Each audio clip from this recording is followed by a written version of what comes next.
Menyusul surat balasan dari AFC, PSSI menyatakan menerima keputusan AFC itu. Sekjen PSSI Yunus Nusi bilang, keputusan ini merupakan kewenangan dari AFC. Oleh AFC, surat tersebut sudah dibalas dan tetap dengan konsisten dengan wasit yang telah ditetapkan dan ditugaskan sesuai dengan surat AFC beberapa waktu yang lalu yang dikirimkan kepada PSSI. PSSI menerima keputusan itu karena keputusan tersebut menjadi kewenangan dari AFC. Kami mempercayakan sebagaimana balasan surat dari AFC kepada kami, kepada PSSI, dan tentu kita sangat berharap bahwa sportivitas, fair play dalam pertandingan ini sangat kita nantikan dan sangat kita tunggu.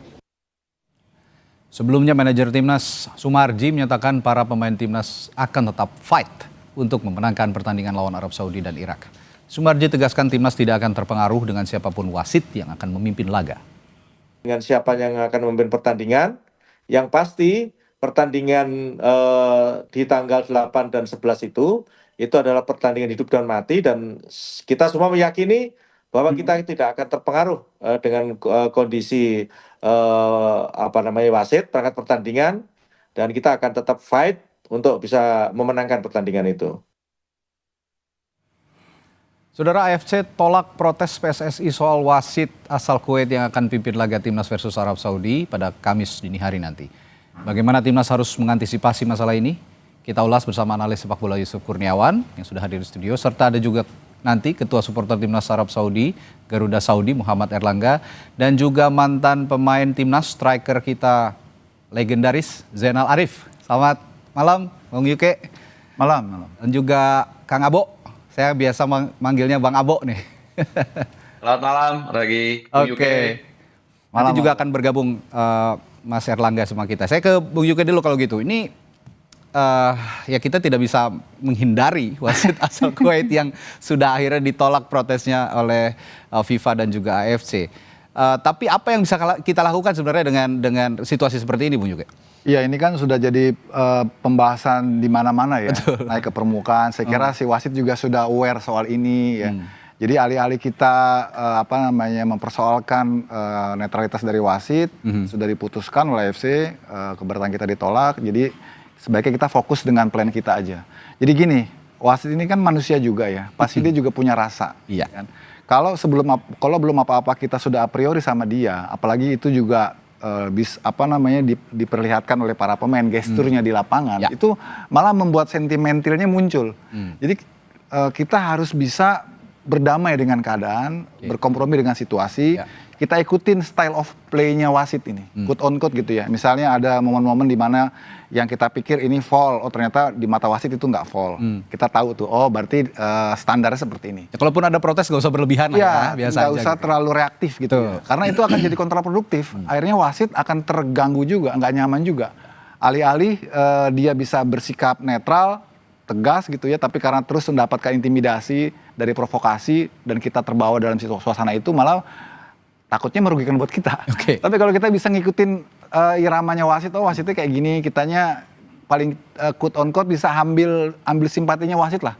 Bahwa kita pemain yang tim yang bermain dengan fair play, kita respect gitu. Saya rasa dia juga akan tersentuh. Ya, ini masukan yang sangat baik sebenarnya. Tapi saya ingin tahu juga nih Bung Yuke, kalau kira-kira berdasarkan statistik kita pertandingan melawan tim-tim Timur Tengah dan dipimpin oleh wasit juga yang asal dari Timur Tengah. Kira-kira ada nggak data yang menunjukkan bahwa kita ini lebih banyak dinetralkan oleh posisi wasit, atau lebih banyak dirugikan atau diuntungkan? Kayaknya enggak juga sih.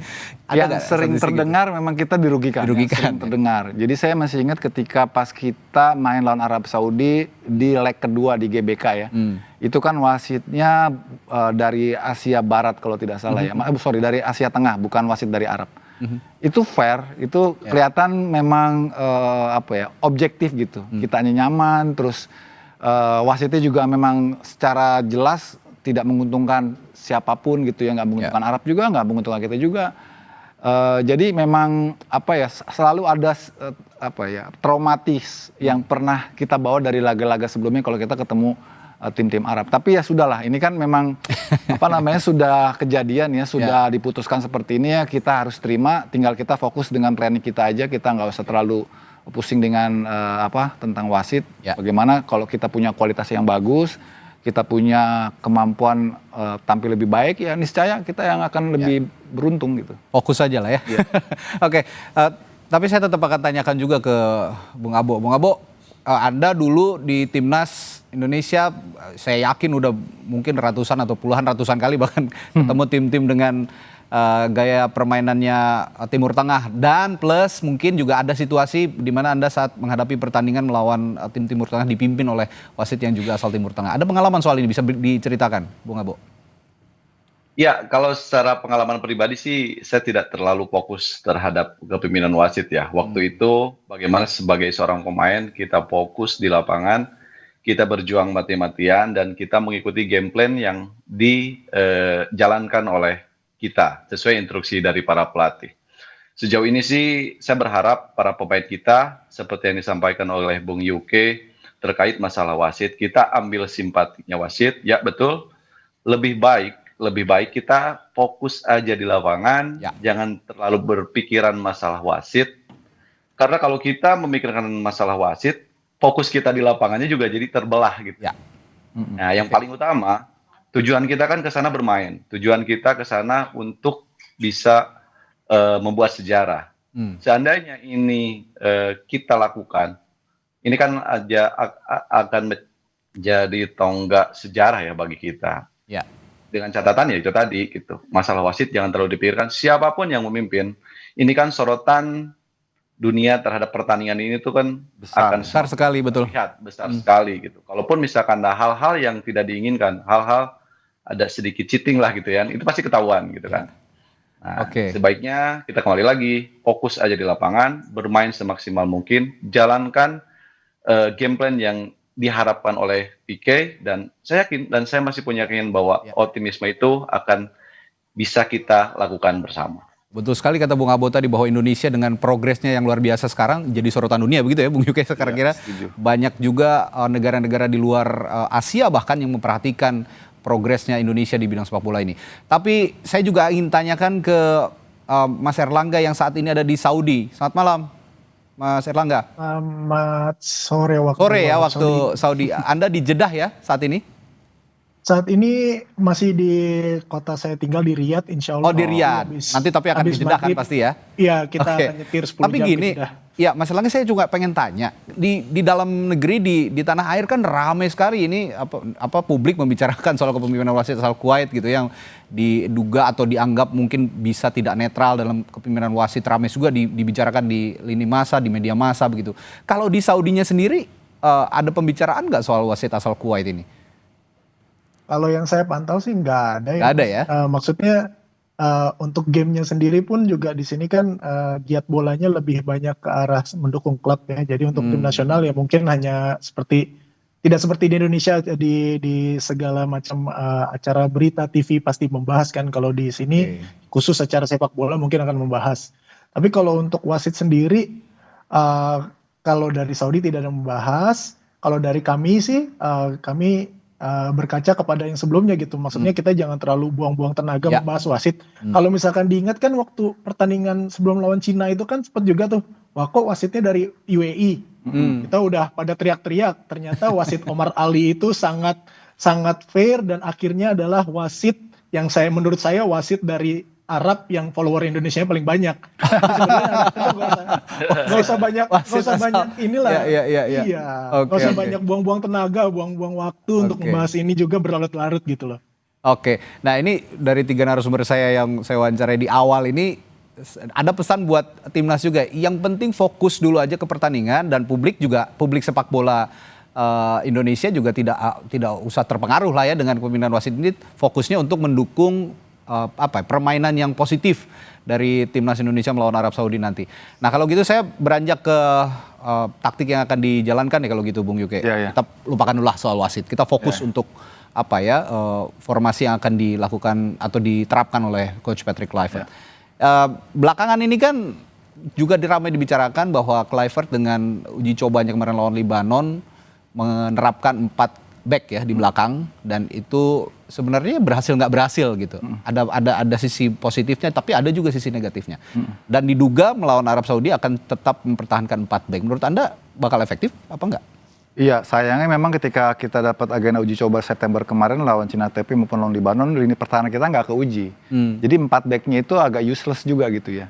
Karena kita praktis hanya one way traffic, hanya satu arah gitu nyerangnya. Nah itu yang saya kira juga akan menjadi bahan pertimbangan matang dari tim pelatih bagaimana untuk menerapkan strategi nanti lawan Arab Saudi. Karena Arab Saudi pasti mainnya nggak akan main deep seperti ketika Cina TP maupun Libanon nunggu di belakang, nggak mungkin. Mereka pasti akan mainnya inisiatif, mainnya akan terbuka, mainnya akan di depan gitu ya. Pertahanan tinggi gitu. Nah kita harus benar-benar hati-hati, harus sabar, jangan terburu-buru main frontal terbuka.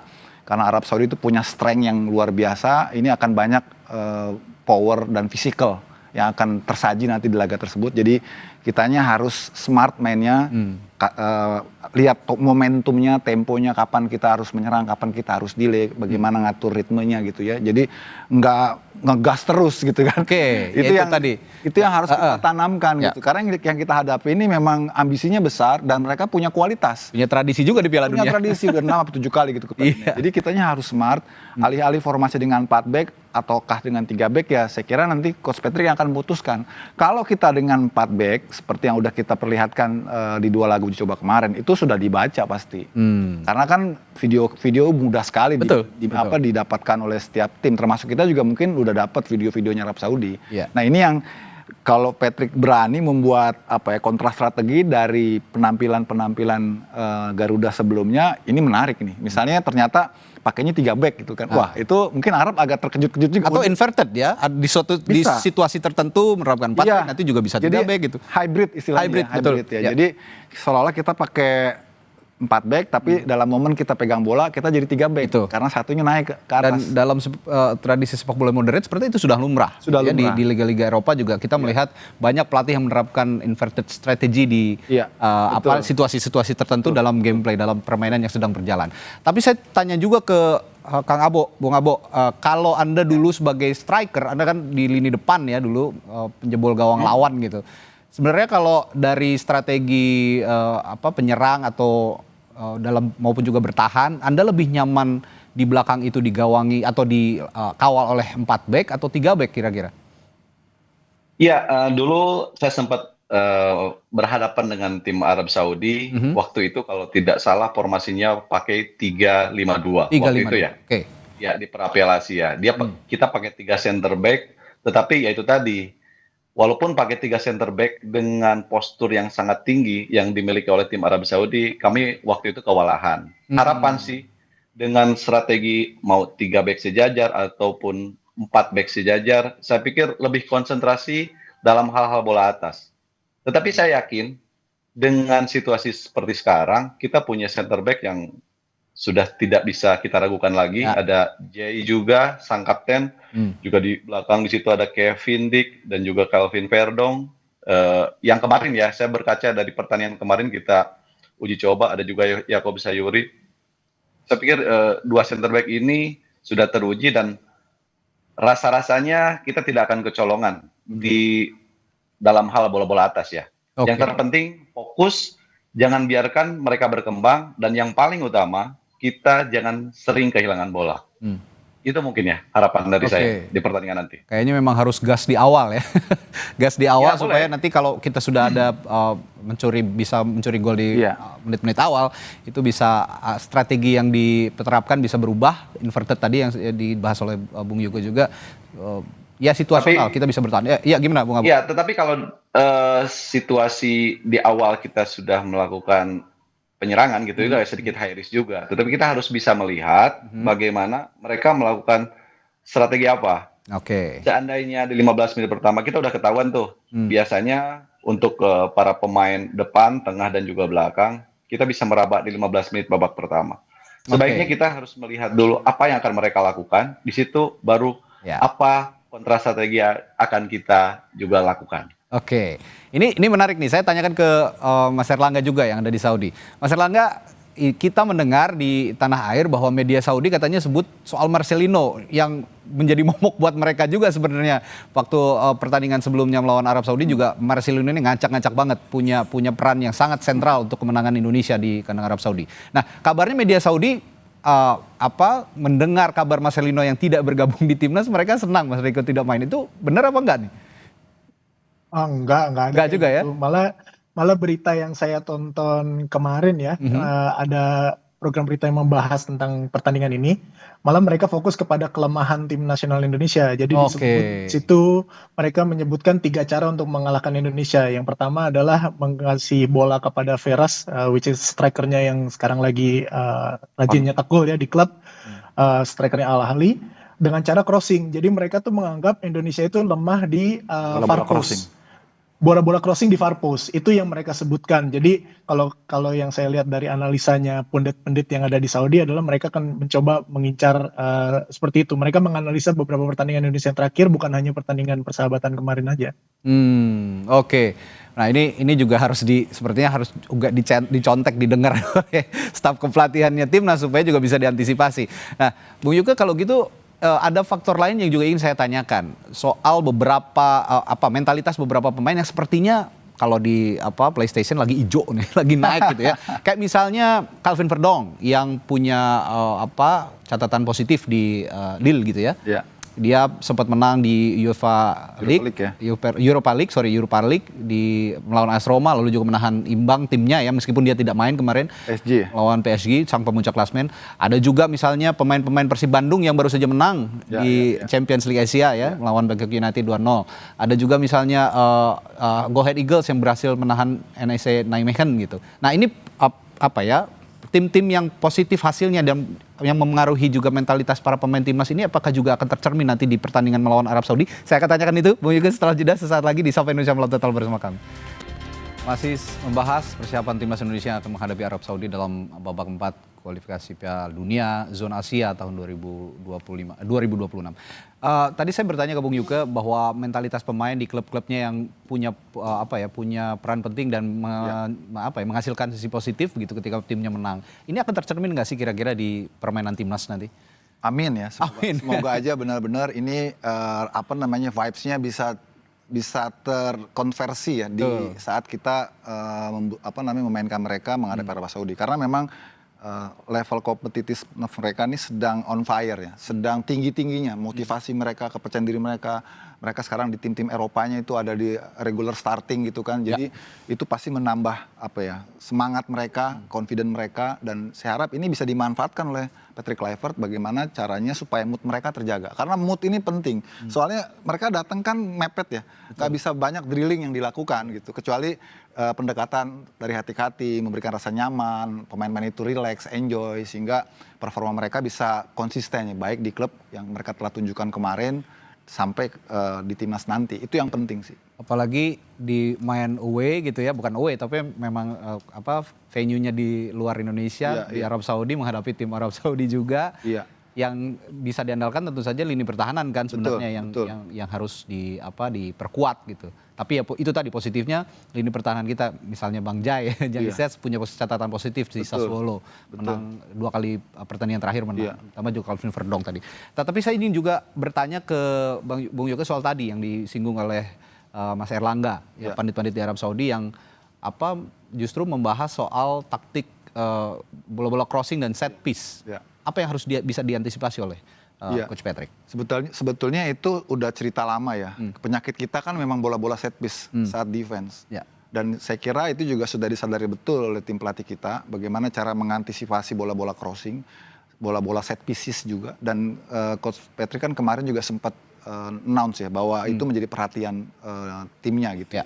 Nah, sebetulnya dengan kalau pakai formasi 4 back, dengan kita jaga dalam 4 back sejajar, mestinya strategi untuk Arab mainin bola-bola crossing ke far post ini bisa kita eliminasi. Karena kita punya 4 back yang stay gitu ya.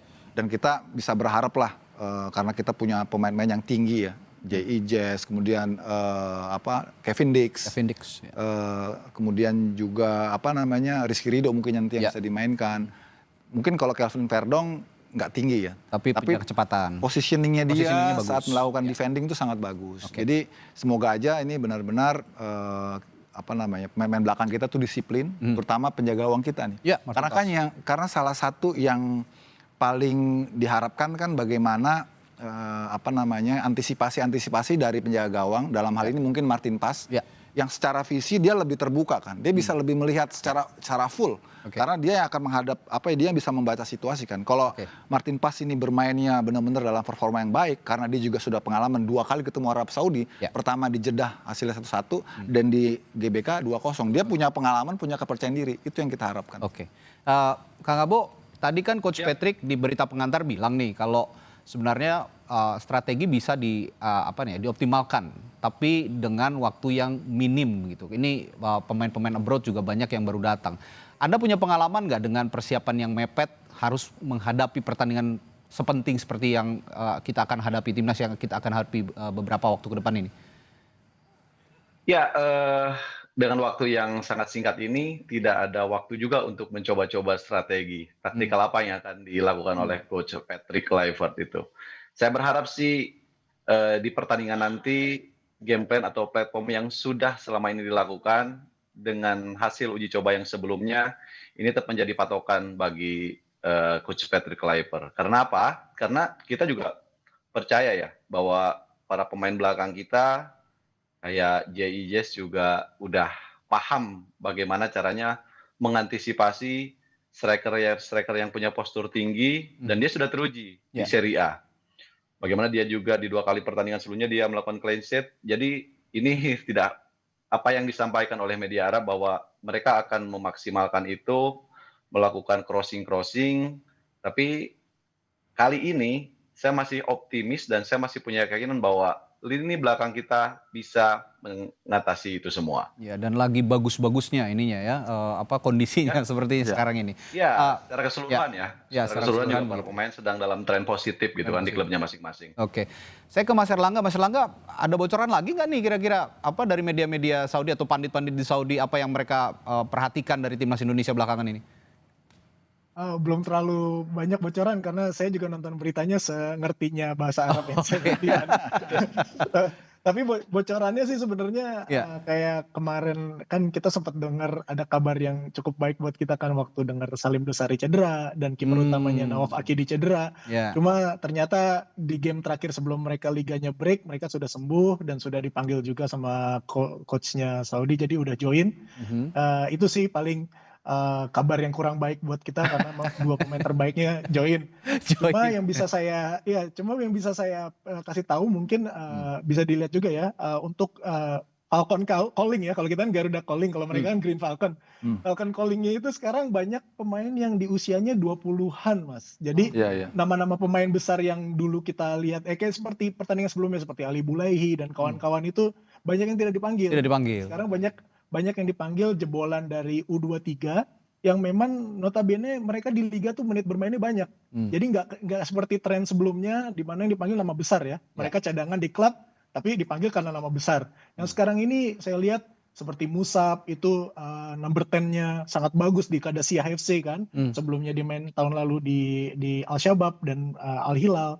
Jadi itu malah yang sedikit agak serem gitu ya. Dan juga Saud juga baru datang kan kemarin yang main di RC Lens. Dia juga datang. Ya kita harapkan Calvin Verdong bisa menang duel lagi lawan Saud karena kan sebelumnya kan timnya habis ketemu ya di Liga Prancis. Liga Prancis. Kan Calvin kalau nggak salah timnya menang ya kan lawan timnya Saud kan. Ya jadi mudah-mudahan itu kebawa tren positifnya Verdong bisa nutup Saud lagi karena jujur aja kalau saya lihat sebagai fans sepak bola Liga Saudi, Saud itu pemain terbaik, lebih baik daripada Salim Dosari, pemain lokal Saudi. Oke, menarik kalau begitu saya tanyakan juga di kamu UK. Head to head antara Verdong dan Saud di Liga Perancis di Ligue 1 akan juga tercermin di pertandingan nanti kira-kira? Ya paling tidak sudah ada pengalamannya dari Kevin Verdong bagaimana cara ngatasin Saud, tapi kita tidak tahu persis ya, kita hanya bisa menduga-duga.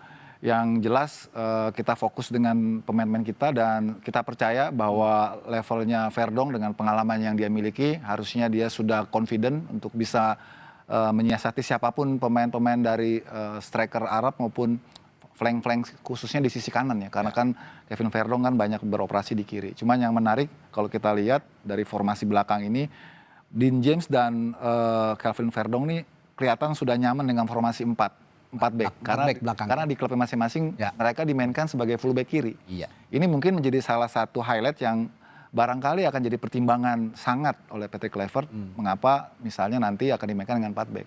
Termasuk juga dengan Kevin Dix. Di Gladbach juga dia mainnya sebagai center back dengan formasi 4 back. Jadi lebih cenderung ke situ sih. Itu berarti kalau ada kritik terhadap Coach Patrick, ini kopeh banget sih mainin 4 back. Sebenarnya ada alasannya. Ada alasan. Itu tadi karena pemain-pemain abroad kita yang bermain di liga-liga Eropa sudah terbiasa dengan formasi 4 back di belakang. Saya mau tanya juga ke Mas Erlangga nih soal persiapan supporter timnas sejauh ini bagaimana Mas Erlangga? Tiket udah dipegang semua ya?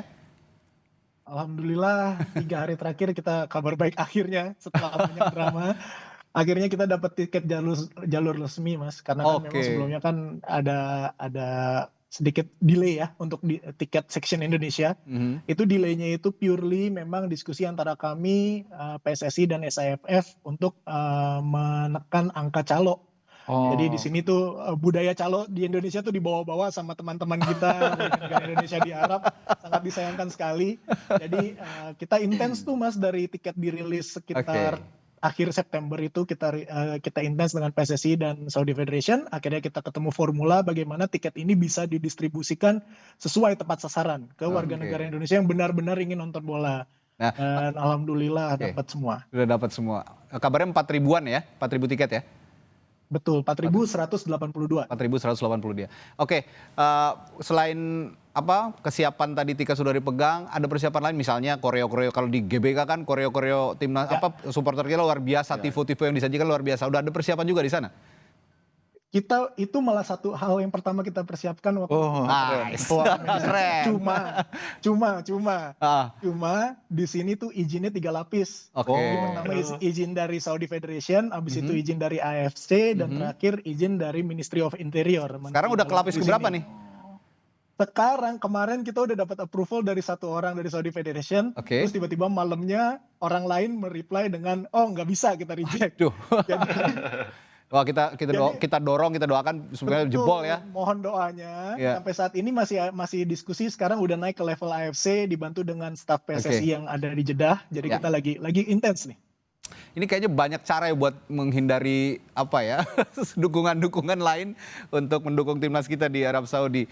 Tapi saya tanya ke Kang Abo soal dari perspektif supporter nih, Bang Abo. Anda kan sudah terbiasa bermain abroad gitu ya, ke luar negeri, away gitu melawan tim-tim Timur Tengah. Tapi atmosfer yang Anda rasakan dulu sebagai striker timnas bermain away gitu, tapi dengan dukungan supporter yang tidak terlalu banyak, tapi cukup berisik, itu bagaimana tuh? Ya, pemain ke-12 ini untuk tim nasional Indonesia memang selalu diharapkan ya, memang selalu dibutuhkan, apalagi bermain di Arab Saudi. Ketika kami bermain di sana, kita seolah-olah bermain seperti di kandang sendiri, karena para penonton tumpah banget di sana, hadir dengan nyanyian koreo yang betul-betul membuat kami berdecak kagum. Dan ini mudah-mudahan juga para pemain yang sekarang bermain ini akan lebih dari yang pernah kami rasakan waktu itu. Oke, mudah-mudahan begitu. Oke, saya balik ke balik ke susunan pemain. Tanpa mengesampingkan peran-peran lainnya di lini depan gitu Bung Yuke ya. Kan Marcelino ini tidak terpanggil meskipun dia punya kontribusi yang sangat besar sebenarnya ya untuk Indonesia sampai titik ini.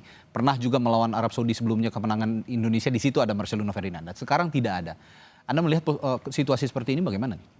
Iya, saya kira memang ini sudah dipikirkan matang ya oleh Coach Patrick. Kan Coach Patrick sudah mengatakan bahwa dia hanya mempertimbangkan pemain-pemain yang memang mendapatkan jam bermain di klubnya gitu.